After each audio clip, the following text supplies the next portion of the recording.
Kobbie Mainoo has just received his first call-up to the England senior squad. Just 5 days ago, Gareth Southgate announced his England team and explained why he didn't include Kobbie Mainoo, saying that he just didn't have enough experience and he was too young to be put in the senior squad yet. And then fast forward to today, 5 days later, and here we are. Kobbie Mainoo has been promoted to England's senior team. And I think a big reason for this decision is because of what he saw against Liverpool on Sunday. Now, when we think of the England team as a whole, I think there's a few areas that are particularly weak that we would all agree on. Maybe goalkeeper, maybe a second centre half alongside John Stones, but primarily left back and a second CDM. Obviously doesn't solve the left back issue that we still have. He does solve the second CDM issue. When you look at the alternatives that England have in that position, you look at the likes of James Ward-Prowse, Jordan Henderson, and I can't believe I'm about to say these words, Calvin Phillips. We know Gareth Southgate loves to rely on the players that have given him so much over the years he has been England manager. He trusts Calvin Phillips, he trusts Jordan Henderson, and despite them not being the best players, he just knows what they can bring to a dressing room, and that's probably why he just keeps choosing them. I can't fathom a world where Calvin Phillips or Jordan Henderson go to Germany this summer. And I'm going to make a case for you today why I think that Kobbie Mainoo should be the man that goes instead to play alongside Declan Rice. And I think the big factor for me is almost putting him in this team alongside Declan Rice I think it almost enables Declan Rice a bit more. Yes, Kobbie Mainoo will bring some aspects that he has to the team, but I think he enables Declan Rice to push forward a bit more. And we're going to talk about that all in this video. But we've seen the likes of Bellingham. I think he might have been 17 and Saka was like 19 when they first got their England call-up and made their senior debuts. And look at them now. They have flourished into brilliant players. And I don't see why Kobbie Mainoo can't do the same thing. There's a lot of stats and a few clips and a couple tactics that I want to show you as to why I think and how I think Gareth Southgate can implement Kobbie Mainoo into this England team perfectly. And I think the first thing that I want to talk about is that for a team that's dominant in possession, we play out of the back quite a lot. And I think Kobbie Mainoo does something that maybe the likes of Declan Rice, Jordan Henderson don't do, that actually helps us play out more efficiently, starting with the goalkeeper. And I want to show you the touches in the defensive third. I've ranked Mainoo alongside the likes of Bellingham, Gallagher, Henderson, Rice and Ward-Prowse because I think they're the players that are probably most likely to also potentially play this position. When you look at touches in the defensive third, he's got 16.1, which is the second most on this list. But when you compare it to the amount of touches he had overall per 90, he takes 48.8 touches and 16.1 are in the defensive third. Pretty much a third of his touches are within the defensive third of the team. And I think this is quite crucial because it enables us to build out from the back quite well. And I want to show you a couple clips as to why this is the case. So I've taken these highlights from the game against Liverpool on Sunday, primarily because I think this is the game that influenced Gareth Southgate to promote Mainoo. And we look here at where Mainoo's picked up the ball. He's allowed the centre-backs to split. And whilst they're not being pressed, I think Mainoo in this position adds that when we've got Jordan Pickford in goal, he's not necessarily known for his best passing. Aaron Ramsdale, maybe you got a different situation, but Pickford isn't the best passer. And so having that simple pass into the midfield, especially if the two wide centre-backs that have split are being pressed, by dropping the CDM into that third centre-back role, it just allows us to pick the ball up and progress into the midfield, play between the lines and get forward. And we can see here he's picked the ball up in the centre of the back three. And okay, he just plays a simple ball across to Lindelof. Nothing exciting, but still. And then we have a look at this clip here. Similar thing. He's picked the ball up in the midfield, in the middle of a back three, allowing Varane and Lindelof to split. And what he does here is actually really exciting. Okay, the pass doesn't come off, but he tries to find McTominay with a long over-the-top ball. And imagine that was the likes of Declan Rice or even Bukayo Saka on that right-hand side trying to get onto the end of that. We could see a lot more direct, yet quick and efficient football from England that might be able to catch their opponents out. And I really like this aspect of his game, and it's something that we don't see England do enough. But then I don't want to single Mainoo just to being good at dropping back, because he's certainly got more to his game than that. As I just mentioned, he's attempted that pass, and I think his passing is actually really underrated. When we look at again, I'm going to show you a couple clips here in a minute, but if we look at the stats. So I want to show you these stats here, which are the passing types for each player that I mentioned earlier. And I want to highlight to you Mainoo's through balls. He plays 0.49 through balls per 90, which is considerably more than any other player on this list except for Jude Bellingham. But we know Jude Bellingham plays as the centre of diamond or up front for Real Madrid. So with Vinicius playing alongside him, he's probably going to make more through balls. But Mainoo finding like 0.5 through balls a game, especially when you have got the likes of Foden, Bellingham and Saka in the attacking line, I certainly think that brings an aspect to England's game that we probably, again, as I said, don't have yet. The likes of Calvin Phillips and Jordan Henderson don't play them kind of passes. And I want to show you a couple clips again from Sunday's game against Liverpool. So if we look here, he's picked the ball up in the midfield, surrounded by 4 Liverpool players. You look at the pass options he's got here, he can maybe try and find Wan-Bissaka on that left-hand side. The pass to McTominay is kind of blocked off by McAllister, and he can't really find Lindelof in this position, and Salah's about to go and press him. If we play it on a little bit, we can see here, Mohamed Salah is on top of him, and you're probably thinking at this point, the block to Højlund's passed off, is blocked off by Endo. The pass to Wan-Bissaka is now behind him. The easy pass is just to go to, he's not in the frame, but Lindelof, who's playing as the right centre-back at the moment. Just the easy pass with his left foot or the outside of his right foot. Simple pass, retain possession. But instead what he does is he still tries to play the ball forward, and he finds McTominay beating McAllister. And as you can see here, this has now taken 6 Liverpool players out of their press, and Man United have now got a better chance of a successful attack because they've taken Endo, Szoboszlai, McAllister out of the game already. And I just think that was a really nice, deceitful pass that Mainoo plays, that he could have played the safe option, but he didn't. He tried to play the forward pass, and it's paid off. And if we have a look at this clip here as well, we can see he's picked the ball up again in a similar position. He's dropped deep, picked it up in midfield. In this position, the easy pass is to Varane at the left centre-back. Maybe you can say you can try and turn and find McTominay, but or it's Højlund. No, I think it's McTominay.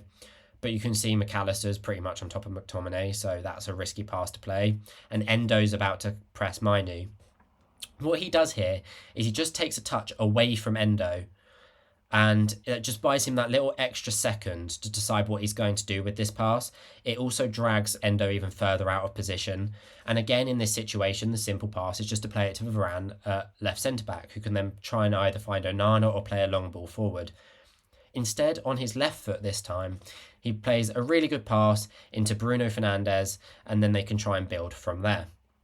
And I just think the way that he finds these around the corner passes, or the way he buys himself an extra second to play that forward pass, is really enjoyable to watch, because again, it's something that England lack. Now, the last thing I want to show you before I show you the tactics of how Mainoo fits into the England team is his dribbling ability. And this is not something I thought I'd be saying from an 18-year-old CDM. But Mainoo averages or attempts 2 take-ons per 90, and he has a 52% success rate, which is something, when you compare it to the likes of Ward-Prowse and Gallagher, is a fair bit more. Maybe not success-wise, but he certainly attempts more than them.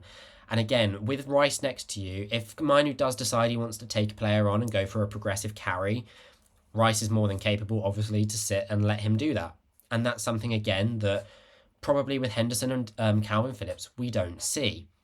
And I've got a few more clips. I promise these are the last couple of clips that show his ability, and you're going to want to watch this because it's actually so clever. So this is the first clip here. We can see Mainoo's picked the ball up in this left half space, and he's surrounded by McAllister and Joe Gomez blocking him from dribbling into the box. If we progress it a little bit more... Oh, I've gone too far. Hold on. I've given away what's about to happen. That's so depressing. Right, here. In this moment, you can see the simple pass is to play Garnacho, or maybe try and find McTominay. Sorry, not McTominay. Try and find Dalot on the edge of the box here. Maybe try and find another, play it back to the defender or something, retain possession. You know what's about to happen because I accidentally played it too far. But if we play it on, we can see he drops the shoulder, twists his hips, and attacks that space. It's this very small space, but he's seen it and he's attacked it in between McAllister and Joe Gomez. And then he creates himself this opportunity in the box, and okay, the cutback is blocked, but the intent was there. And now this is the one that I really want to show you. I don't even have anything to explain for this one. This is just quite simply phenomenal to watch. Again, consider the fact that this is a young midfielder, playing against a Liverpool team in a quarter-final of an FA Cup. And just watch this run. Just dribbles through everyone. His feet, he's so quick and nimble with his feet. And he's just not something I'd expect. Now, the only issue with him going forward is I think his recoveries aren't the best. I think he needs... I'm about to explain to you how I think England should play with him. I think he needs to definitely have another midfield supporting player with him. I don't think he could play a single pivot with the likes of Rice next to him. I think that's like a good partnership. But I'm about to explain to you why I think England could do something a little bit different and a bit exciting that we haven't seen yet. From Gareth Southgate, that is. So this is typically how we'd see Man United line up in this 4-2-3-1 formation. This lineup is specifically the one against Liverpool, again, because I think this is the most key game for Mainoo that highlighted his ability. And what we saw is quite often, when playing out from the back or in transition, in attacking transition, Bruno would take up this half-space number 8 position, and McTominay would also play as a number 8. And Dalot would invert, becoming this second CDM. Varane, Lindelof and Wan-Bissaka would kind of occupy as a back 3. And this either allowed Mainoo to dribble with the ball forward, because Dalot is defensive cover as well as the back 3.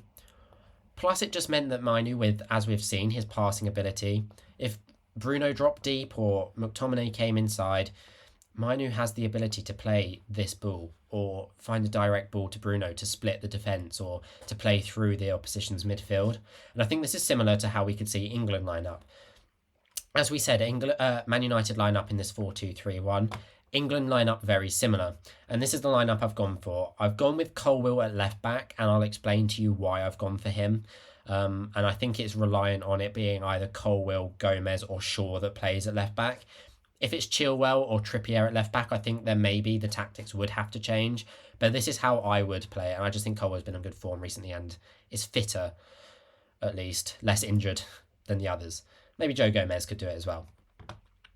But still, this is a bit more inspired by Pep, which Gareth Southgate is the furthest man from Pep I've ever seen. For starters, Gareth Southgate has hair. For secondly, he didn't play for Barcelona and manage some of the best teams in the world successfully. But I think we can take a lot of what happens at Man United, and I think, I'm not saying England should copy Man United, certainly not, but I think there's a lot of tactics that could enable England to use Mainoo and also get the best out of Rice and Bellingham in a similar way. So as we know, Bellingham likes to play this number 10, almost like a attacking midfielder role, but I think he could do what Bruno Fernandes does and drift into this half space here. And we know he can play striker as he did at Real Madrid. He can play in half spaces, can play on the left. He can play anywhere. So it doesn't really matter. It doesn't really matter what I'm saying. And I think Rice can do what McTominay does. We've seen this season, Rice is so good when he pushes forward. His attacking numbers are really good this season. And he can also, maybe not as far, but he can push up almost into a number 8 position as well. Especially if Harry Kane is here for some knockdowns. And Bellingham's tall as well. If one of them can win their header, Rice is more than capable of attacking it or laying it off to someone like Bukayo Saka or his Arsenal teammate. And I said about how I don't think Mainoo is necessarily capable of playing as a single pivot. Now, instead of inverting Walker into this position, instead what I think we should see, and we're almost definitely not going to, but I'd really like to see it so we can play in this 3-2-5 in attacking transition, is John Stones instead moving up to this position. We've seen him do it for Man City time and time again. I mean, half the time we've seen him in this position at Man City, so he can pretty much play anywhere along the centre or here. So I don't see why he couldn't be able to do this, especially if we're playing against a lesser team. If we're playing against someone defensive, by all means, we probably do just go for something a bit more like this. Maybe so then Kane can occupy this side and Bellingham can go around here. Probably defend in a 4-4-2. But I think we could see a lot of success from Mainoo in something like this, because then Colwill can play as the left centre-back, which is why I've gone for him, whereas someone like Chilwell and Trippier probably couldn't. And it just, again, it allows Mainoo to do this kind of run if he wants. He can find these passes, he can do this, he can play the long balls over the top. And it's something that England lack. Calvin Phillips, James Ward-Prowse and Jordan Henderson are not doing this. And that is why they should not be in the team. I think Ward-Prowse has been brilliant this season, but he can't do this. And There's just nothing a bit more exciting than a young player breaking through, is there? Like, we all want to see Kobbie Mainoo end up in an England team. He's an 18-year-old young prodigy. Obviously, we want to see it. And I think we could take a lot from this. If England play a 3-2-4-1 in attacking transition, I think we could see a lot of success and overload that midfield. And it also just allows us to create, and I talk about this, it's one of my favourite things in football.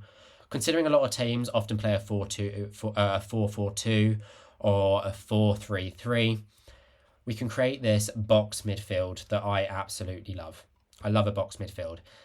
And seeing something like this, we can definitely dominate the midfield area of the pitch against a lot of teams. So there we have it. I think Kobbie Mainoo should be England's left CDM. And I understand there's a few other players that could probably do it. I mean, it's almost definitely going to be Gallagher. I think he's the exception to Calvin Phillips and Jordan Henderson. But I also think the best from Gallagher is when he plays in a pressing and attacking role, like he does at Chelsea, almost like where Bellingham's playing. And obviously, you're not going to drop Bellingham for Gallagher. So, for that reason, for me, Kobbie Mainoo plays left CDM. Let me know what you guys think. Do you think I'm right? Or should we stick with the safe option? And do you think we should take him to Germany this summer? Obviously, he's still got a bit of time to prove himself even more. But I'd like to see him feature against the likes of Brazil on this international break and just see how he copes with it. These are friendly, so they don't matter. Let's see how he copes and actually test him in a senior England position. But anyway, guys, that's the end of this video. I hope you enjoyed it. I hope you agree with me. I hope I've made my point pretty clear. If you can't tell, I really like him. Despite playing for Man United, I really like him. And I think the stats and the tactics are there to back it up. But let me know what you guys think. Do you think you agree with me, or should it be one of the others? Either way, that's it for today. I hope you enjoyed, and I'll see you guys with another video very soon.